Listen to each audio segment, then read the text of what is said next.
உங்களுக்கு கண்டிப்பா பிரேக்கப் ஆகணும்.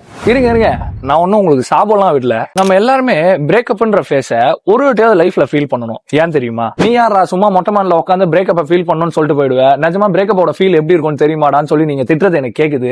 ஏன் சொல்றேன்னு நல்லா தெரிஞ்சுங்க. ஒரு பர்சன் உங்கள்ட்ட இருந்து பிரேக்கப் பண்ணிட்டு போகும்போது தான் உங்களோட வேல்யூவே உங்களுக்கு புரிய ஆரம்பிக்கும். இவ்வளவு நாள் அவங்களுக்காக உங்களோட டைம், மென்டல் ஹெல்த், அட்டென்ஷன், உங்களோட மணி, இது எல்லாத்தையும் சாக்ரிஃபைஸ் பண்ணிருப்பீங்க. இதெல்லாம் நீங்க பண்ணியுமே அந்த பர்சன் உங்களை வேணான்னு சொல்லிட்டு போயிருப்பாங்க. இது எல்லாமே உங்க லைஃப்ல முன்னாடியே இருந்திருக்கும். ஆனா ஒரு பர்சன் உங்க லைஃப்ல வந்து உங்களை பிரேக் பண்ணிட்டு போகும்போது தான் இது எல்லாத்தோட வேல்யூமே உங்களுக்கு புரிய ஆரம்பிக்கும். ஐ மீன் உங்களோட வேல்யூவே உங்களுக்கு புரிய ஆரம்பிக்கும். சோ அதனால நீங்க பிரேக்கப் ஃபேஸ்ல இருக்கீங்க, இல்ல அதை கடந்து வந்திருக்கீங்கன்னா நல்லா தெரிஞ்சுங்க.